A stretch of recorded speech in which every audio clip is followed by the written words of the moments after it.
কবি শুভ দাশগুপ্তের লেখা কবিতা ছুটি। হাসপাতালের করিডোরে বড়বাজারের মতো ভিড়। ভিড় ঠেলে নিকুঞ্জ কোনো মতেই ডাক্তারবাবুকে ধরতে পারল। ফাঁসির আসামির মতো বিপন্ন বিধ্বস্ত নিকুঞ্জ মরিয়া হয়ে ডাক্তারবাবুর হাত দুটো চেপে ধরল। কিছু একটা করুন স্যার, আজ 4 দিন হয়ে গেল আমার ছোট্ট মেয়েটা ওই নোংরা বারান্দায় পড়ে আছে। বড় ডাক্তারবাবু বিরক্ত হলেন। চারপাশে ভিড় করা হবু ডাক্তারের দল হৈ হৈ করে উঠল। পথ ছাড়ুন, স্যারকে যেতে দিন, বেড সিট এসব আমাদের দেখার কথা নয়, আপনি আসল জায়গায় যান। রোগী উপচে পড়া হাসপাতালের ভয়ঙ্কর নোংরা বারান্দায় অসংখ্য রোগীর ভিড়ে একটা ময়লা বিছানায় নিকুঞ্জর একমাত্র মেয়ে মামুনি শুয়ে আছে। ফ্যাকাশে মুখ, হাতে ফোটানো স্যালাইনের ছুঁচ, চোখ ঢুকে গেছে কোটরে। জুতোর দোকানের সামান্য মাইনের কর্মচারী নিকুঞ্জ। তার আদরের মেয়ে মামুনির কঠিন অসুখ, ডায়ালিসিস করতে হবে, ডাক্তারের বিধান। নিকুঞ্জ গত 4টে দিন উদ্ভ্রান্তের মতো ছুটছে। পাড়ার এমএলএ থেকে রাইটার্সের আমলাদের ঘর নিকুঞ্জ ছুটে বেড়াচ্ছে অপরাধীর মতো। ভিজিটিং আওয়ারের বিষণ্ণ বিকেলে 7 দরজায় কৃপা ভিক্ষা সেরে ক্লান্ত নিকুঞ্জ একটা সস্তার কেক আর 2টো ছোট সন্দেশ কাগজের ঠোঙায় নিয়ে মীর মাথার কাছে এসে বসে। সন্দেশ খাবি মামনি? এনেছি, এই দেখ। যেন কোন গভীর অতল থেকে ক্ষীণ স্বরে মেয়ে বলে, বাবা আমার ছুটি কবে হবে বাবা, আমি বাড়ি যাব কবে বাবা।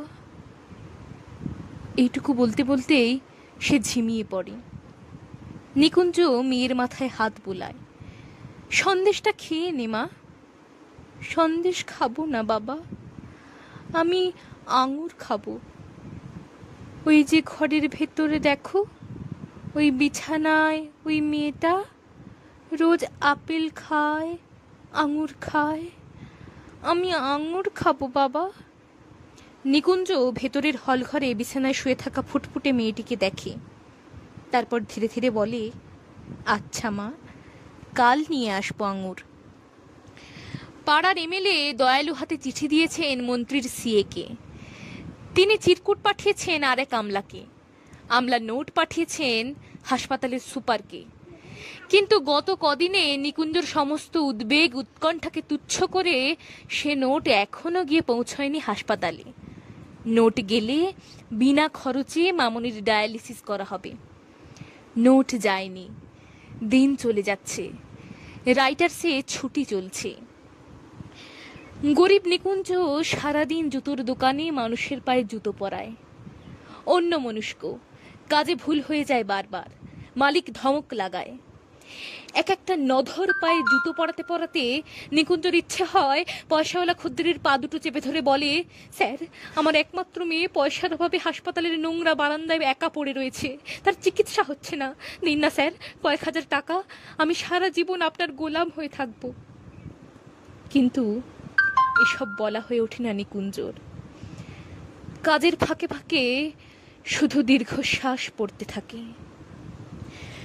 2টোর সময় ছুটি নিয়ে কলকাতার ডাক সাইটে জ্যাম ডিঙিয়ে অসংখ্য মানুষের ভিড় এড়িয়ে নিকুঞ্জ রাইটার্সের দোতলায় পৌঁছয় হাঁপাতে হাঁপাতে। কেরানি বাবুটির টেবিলের সামনে দাঁড়ায় চোরের মতো। বাবুটি বললেন, আজ আর হবে না দাদা। কেন জানেন না? নাগাল্যান্ডের পশুপালন মন্ত্রীর মৃত্যুতে আজ আমাদের হাফ ছুটি ঘোষণা করা হয়েছে। ও তাহলে কাল? কালও হবে না। কাগজ পড়েন না নাকি?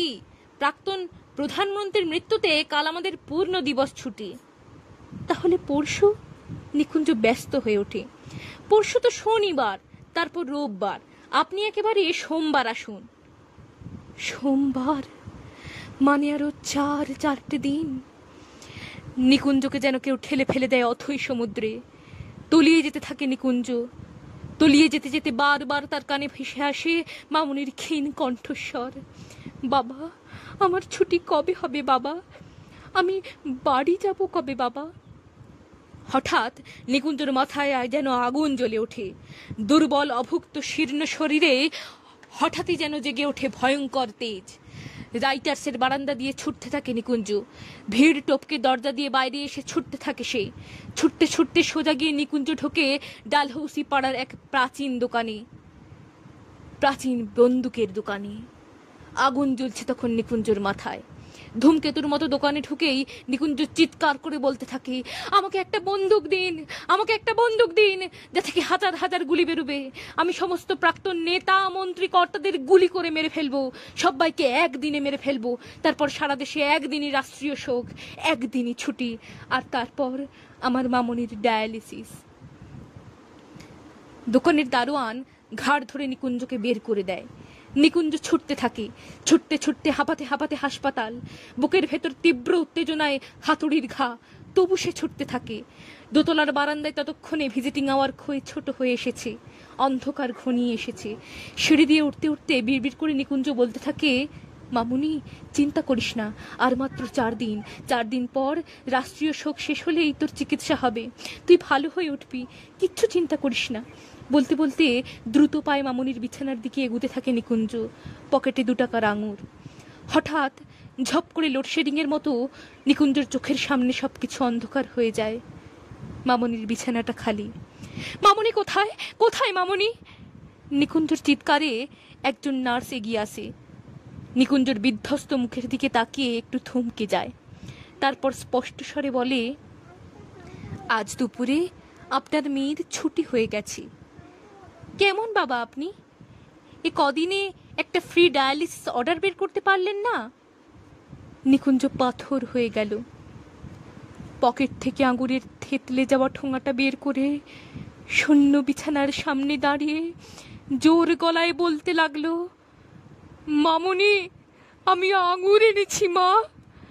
মামুনি তুই আঙুর খেতে চেয়েছিলি, আমি আঙুর এনেছি, এই দেখ। অনেক রাতে ভাড়া করা ম্যাটাডোরে একটা খাটিয়ায় মৃত মামুনিকে শুইয়ে দূর মফস্বলের বাড়ির পথ ধরে নিকুঞ্জ। ফেরার পথে ছুটন্ত ম্যাটাডোর ভ্যানে ঘুমিয়ে পড়া মামুনির মাথার পাশে একা নিকুঞ্জ। সারাটা রাস্তা পূর্ণিমার চাঁদ আলো ধরল মামুনির মুখে।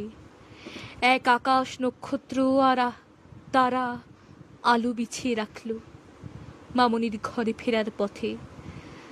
আর নিকুঞ্জ শুনতে পেল নক্ষত্র চাঁদ তারা সবাই বলছে, আমাদের ছুটি নেই নিকুঞ্জ, আমরা আলো জেলে রেখেছি, তোমার মামুনির জন্য আমরা আলো জেলে রেখেছি। ভোরের আলো তখন সবে ফুটছে। ম্যাটাডোর ভ্যান এসে থামল নিকুঞ্জর ভাঙা বাড়ির দরজায়। নিকুঞ্জর বউ পাগলের মতো ছুটে এলো, এনেছো আমার মেয়েকে, এনেছো। পাথর হয়ে যাওয়া নিকুঞ্জ কান্নায় তুমুল ভেঙে পড়ে বারবার বলতে লাগলো, তোমার মামুনির ছুটি হয়ে গেছে, তোমার মামুনির ছুটি হয়ে গেছে। নমস্কার।